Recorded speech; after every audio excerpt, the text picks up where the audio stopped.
Well, that was fun, wasn't it? I mean, if it wasn't entirely predictable and half of us saw it coming, I would probably be disappointed. But a 90 minutes that sums up a day that's been truly terrible, a performance that is going to leave more questions than answers. The Dons defeated by Heart of Midlothian 2-0 on the opening day of the season to leave the Dons sitting bottom of the table. Yes, we'll get that in there before any opposition fans jump on. And speaking of jumping on, there are a lot of you already jumping on in the comments wanting to react to that defeat. So I'll pull up some, starting with Hugh Burns highlighting the Scottish Cup win has clouded too many issues. Lee Taylor, yep, probably where I am, fuming again. I knew we would go through the emotions between now and May. It's going to be a long season, and if anything, tonight highlighted just how long a season could be, or the season could be, if we don't bring in a striker immediately. We'll get on to 50p Kuseni Yengi before long. I mean, I've heard of 50p heed, but 50p feet is definitely going to be how I'll be describing Yengi more than once on this podcast, I think, throughout the season. Colin Gale, I'm glad someone's got some optimism. Yes, it was a poor half, as you say. Signs of improvement in the second half. Chin's up. I didn't realise my double chin was looking that bad, Colin. But yeah, we've got to certainly do that and pick ourselves up, because it doesn't get easier next in the league. Obviously, the visit of Celtic coming up on Sunday. I know I've seen this comment a few times, George Seaman saying about us being way off the pace, could have done with a few more friendlies.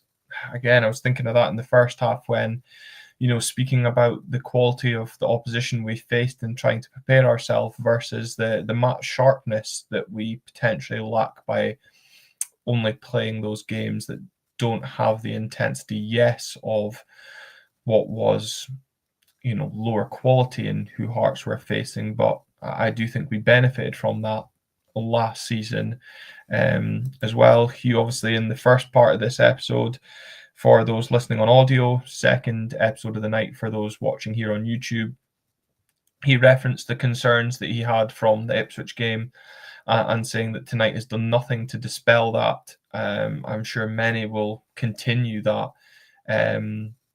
theme as well. And Sam, I'm glad your sarcasm shines through. I appreciate sarcasm in times of struggle, saying, I for one am truly shocked this has happened, considering we have no striker and hardly any pre-season games. Who'd have thought?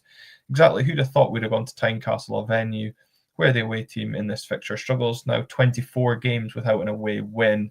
It really didn't come as a surprise. I think the biggest surprise for me was how disjointed we looked for large parts.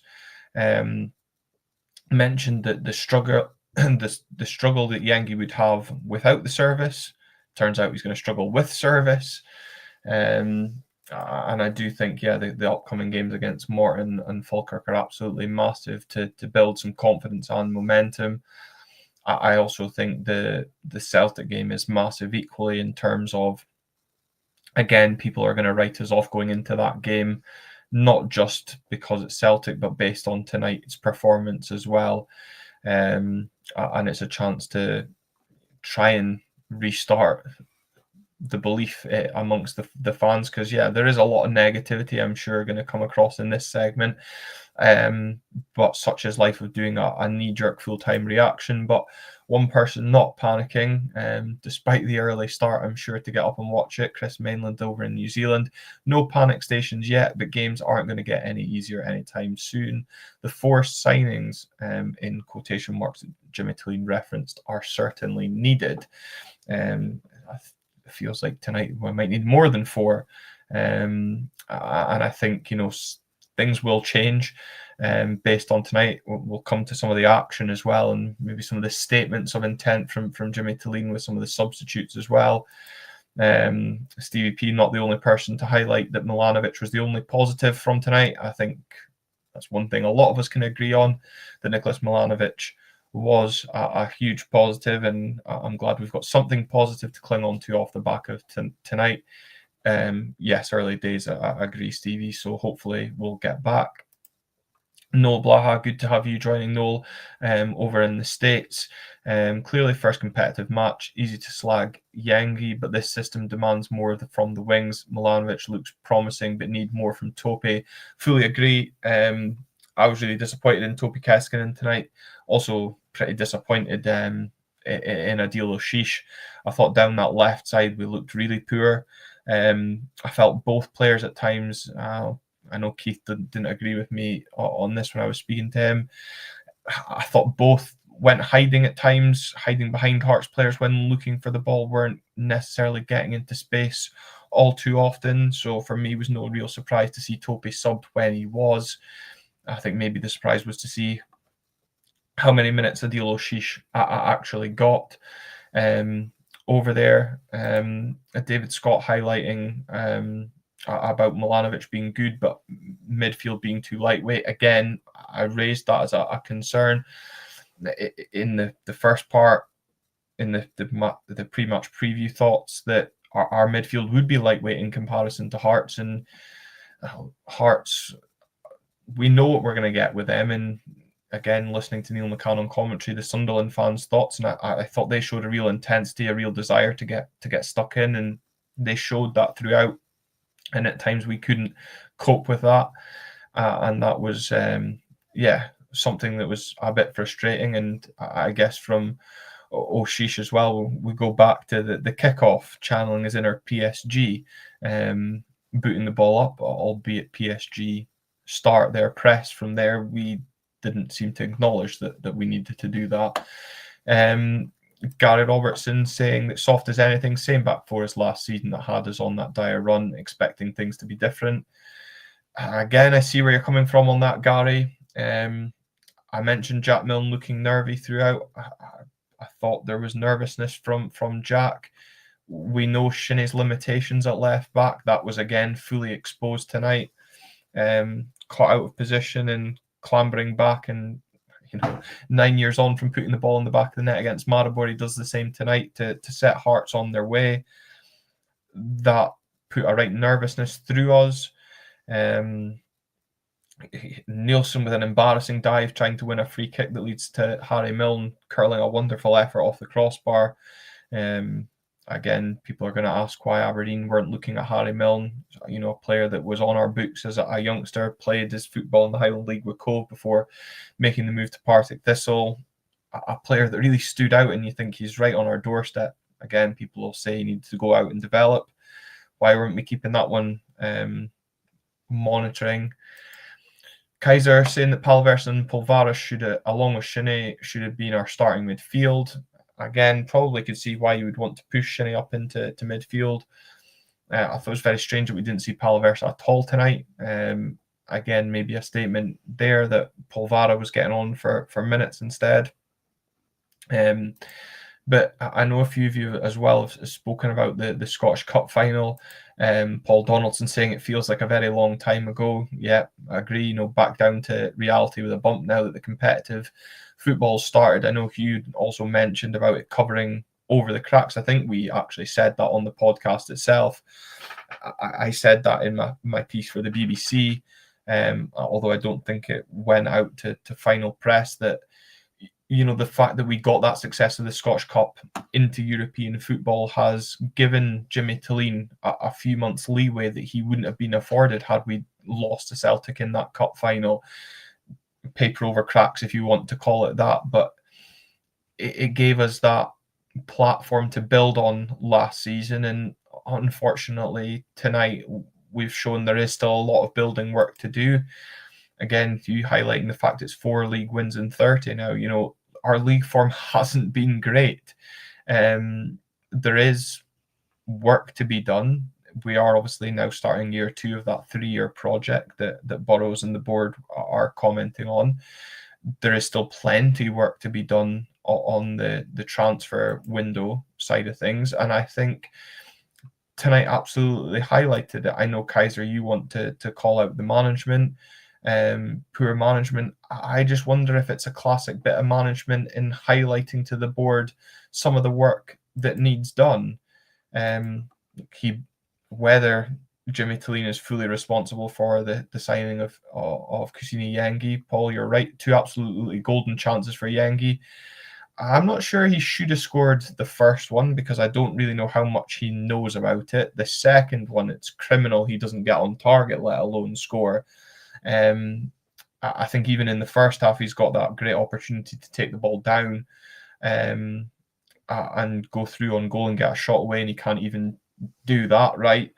I think he's going to be a very frustrating watch until he gets his confidence up, and tonight certainly will not do his confidence any good. And yeah, we get lucky as well, towards the end of that first half, that a stunning strike from Lawrence Shankland is rightly ruled out by VAR for offside.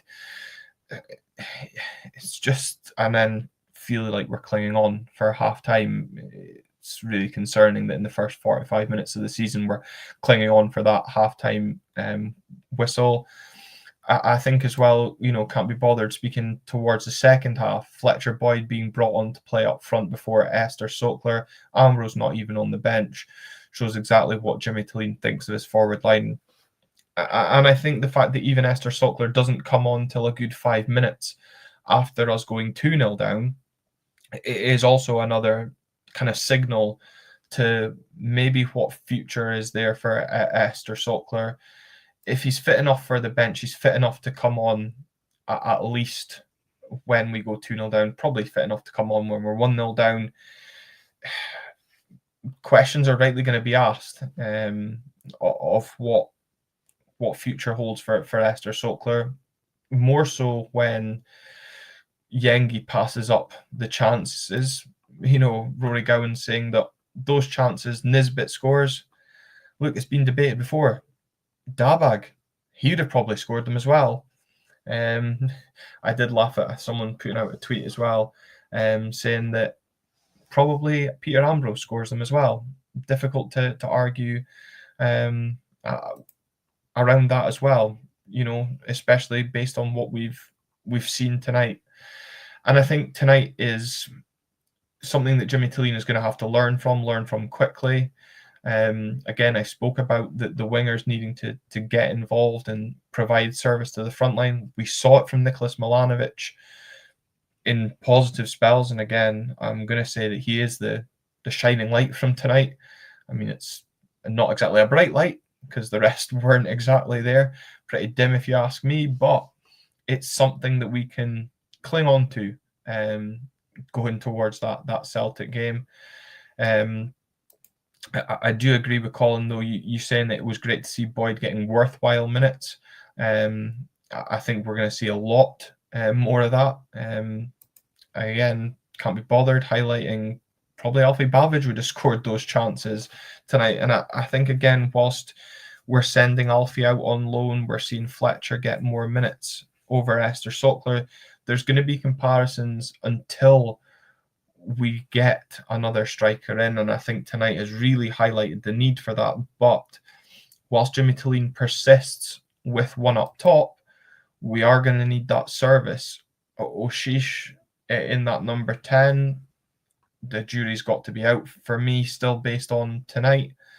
That midfield two of Clarkson and Nielsen didn't work for me.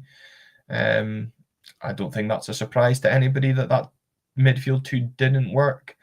I thought Leighton Clarkson looked all right. I know David McLennan, you said in the comments about the deliveries from set pieces. Yes, I think on the whole they were good. Some were still a little bit questionable, failing to beat the first man, but I think we're used to that. And something else that we're used to is seeing the Dons concede from set pieces. That second goal really summing up where this Aberdeen team are, getting ourselves back into the game, looking good, as Colin said, second half showing signs of improvement, then to just absolutely shoot ourselves in the foot, just like we did last season, and making it impossible to get back into the game once it went 2-0. At that point, Hearts are going to shut up shop. We're going to have to go for it, and we're going to get picked off on the counter. Could Jack Milne have done better throwing himself at the ball from the corner? I don't think there's much more that Jack could have done to get his head on the ball. I think it's really good defending from the Hearts player to get his body in the line to prevent Jack getting the ball into the back of the net. And to be honest, even then, if Jack does head the ball home, it gives us probably a false sense of hope, which maybe that Scottish Cup win's done as well for this season ahead.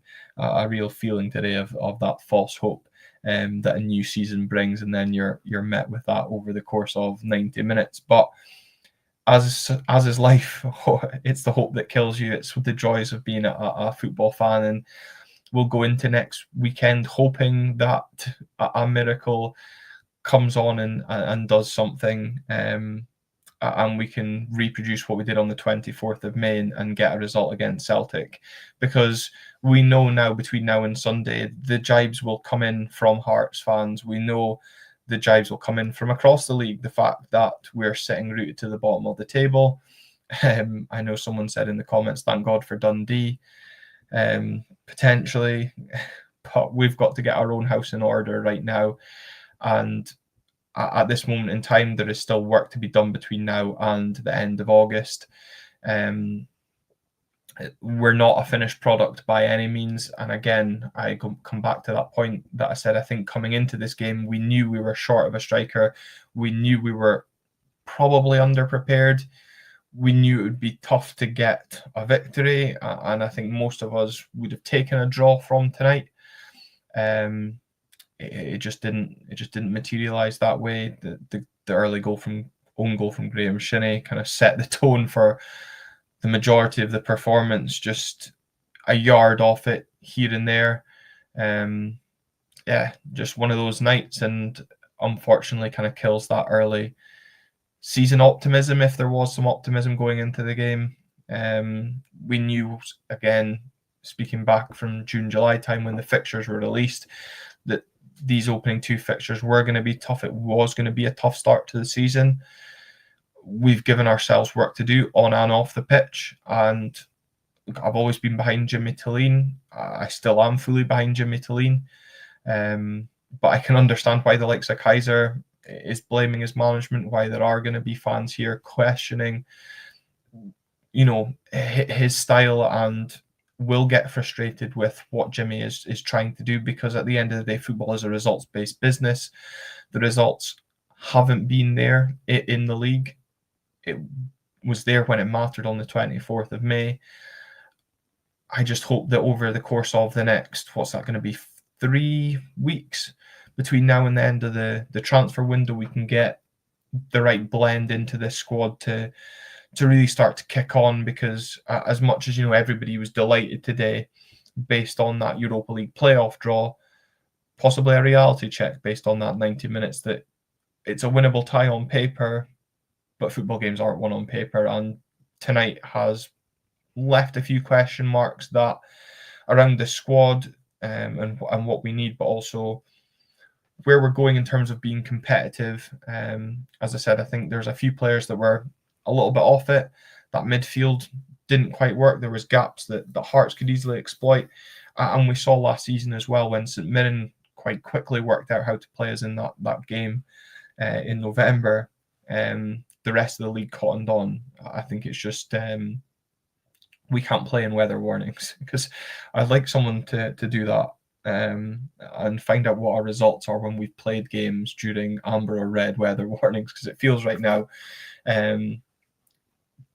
it's not very good. But I'll clutch at that straws based on tonight. And look, thankfully we're only one game in. We're not at game 31. There's a long way to go between now and the end of the season, when of course prizes are handed out.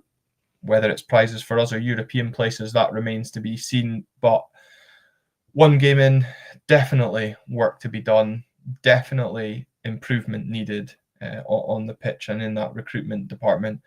God, I hope we've got a striker coming in before the weekend, because if not, then Sunday's going to be frustrating as well. But the pressure will then mount going into that cup game against Morton. What the media will be sensing an upset, and the pressure will build as well. But as much as there's going to be an overreaction. Folk will say this is an overreaction. This has got the negative connotations to it.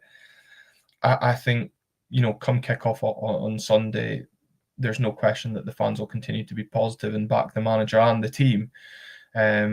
It's just difficult on the back of tonight, that it was going to be a tricky start at Tynecastle. We were hoping the players would give us something to be positive about. As I said, for me, only Nicholas Milanovic has given me something to be positive about. There's still question marks around the rest and getting that cohesiveness into the side, and I feel that Hearts had that in abundance in comparison to us.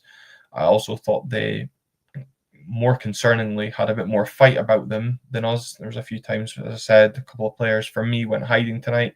A couple of players jumping out of challenges. Mitov, again, me and Phil spoke about flapping against Ipswich. Looked very unconvincing in the start of the second half, coming for that punch that just went up in the air. Early season nerves, I don't know what it is, but yeah, a tough night at the office.